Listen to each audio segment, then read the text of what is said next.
Hello दोस्तों, स्वागत है आपका स्लीपी क्लासेस में। दोस्तों, फेमस थिंकर, फिलोसोफर और राइटर जेरेमी बेंथम ने एक बहुत ही प्यारी स्टेटमेंट कही थी। उनका ये कहना था कि in principle and in practice, in right track and in a wrong one, the rarest of all human qualities is consistency. आप ये समझिए कि आपको यूनिक बनाने के लिए, आपको दूसरों से लीग में अलग हटने के लिए बहुत सारे अलग अलग टाइप के काम करने की ज़रूरत नहीं है। आपको ज़रूरत है एक काम कंसिस्टेंटली करने के लिए। व्यक्ति जो होता है, इंसान जो होता है, वो अपने माइंड्स को, अपने थॉट्स को कंसिस्टेंटली फॉलो नहीं कर पाता है। और मैक्सिमम नंबर ऑफ लोग जो है, किसी भी रेस में पार्टिसिपेट कर रहे हो, किसी भी कंपटीशन में पार्टिसिपेट कर रहे हो, वो क्वालिटी की वजह से मात नहीं खाते, वो क्वालिटी की वजह से कमज़ोर नहीं पड़ते, वो कंसिस्टेंसी की कमी की वजह से कमज़ोर पड़ते हैं। मुझसे बहुत सारे स्टूडेंट्स पूछते हैं कि सर, जब हम 48 डेज या 8 वीक्स के अंदर आंसर राइटिंग को एक एक दिन में एक एक आंसर लिख के सॉल्व करने की कोशिश करेंगे, समझने की कोशिश करेंगे, तो क्या ये कुछ कम नहीं? क्या हमें और ज़्यादा क्वेश्चन नहीं लिखने चाहिए? तो मेरा जवाब है कि सबसे पहली बात, जब हम बात करते हैं आर्ट ऑफ आंसर राइटिंग की, तो ये उन लोगों के लिए नहीं है जिन्होंने ऑलरेडी आंसर राइटिंग की हुई है, मेंस लिखे हुए हैं, मेंस के टेस्ट सीरीज की हुई है। ये उन लोगों के लिए है जिन्होंने अपने इनिशियल स्टेप्स लेने आंसर राइटिंग में। ये बहुत ज्यादा जरूरी हो जाता है कि एक कंसिस्टेंट हैबिट आपकी बने कि आप सुबह उठते हैं, सबसे पहले जो स्टार्टिंग का फेज है, स्टार्टिंग का समय है, आपका सबसे प्रोडक्टिव होता है मोस्टली। लेकिन ऐसा भी हो सकता है कि you are productive later on in the day. whatever it may be, आपकी habit of answer writing develop होनी बहुत ज़्यादा ज़रूरी है।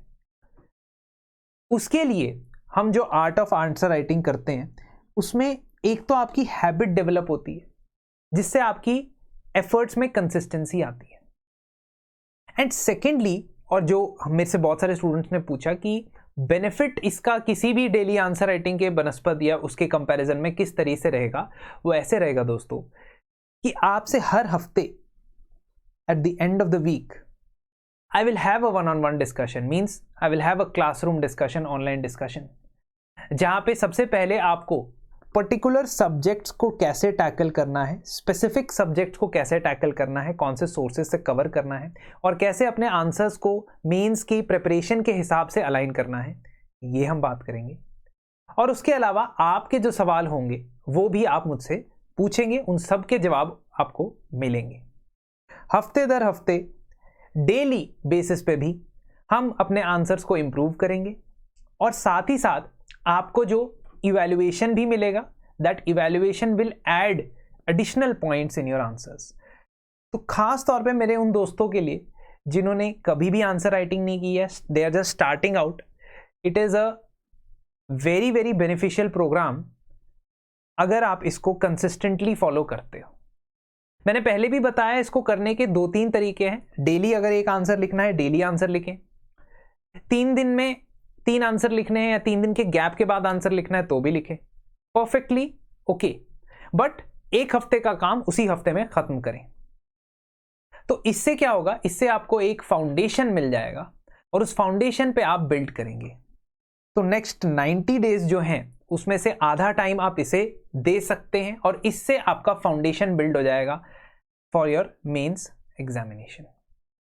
दोस्तों, कोर्स तो स्टार्ट हो चुका है मंडे यानी कि 23 अक्टूबर से, बट अभी भी आपके पास समय है। इस वीक जो है लास्ट 30 अक्टूबर तक हम इसमें एनरोलमेंट्स करवा रहे हैं और इसमें एनरोलमेंट प्राप्त करने के लिए आप 2999 के ऊपर 10% एडिशनल डिस्काउंट भी प्राप्त कर सकते हैं।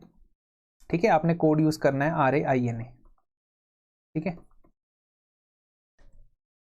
तो चलिए दोस्तों, आपसे मिलते हैं जल्द ही। और बाकी के जो मेरे दोस्त हैं उन्हें भी मैं ये कहना चाहूँगा कि हमारे YouTube पे जो वीडियोस आते रहते हैं 12 PM मंडे टू थर्सडे, आप उनके थ्रू भी हमसे जुड़े रह सकते हैं, जिसमें मैं GS 1 2 3 4 के क्वेश्चंस डिस्कस करता हूं और उसका स्केड्यूल आपसे पिछले हफ्ते शेयर हो जाता है, तो इस सैटरडे को भी शेयर हो जाएगा। चलिए दोस्तों, मिलते हैं आपसे जल्द ही मुलाकात में। होगी. Thank you and have a very nice day.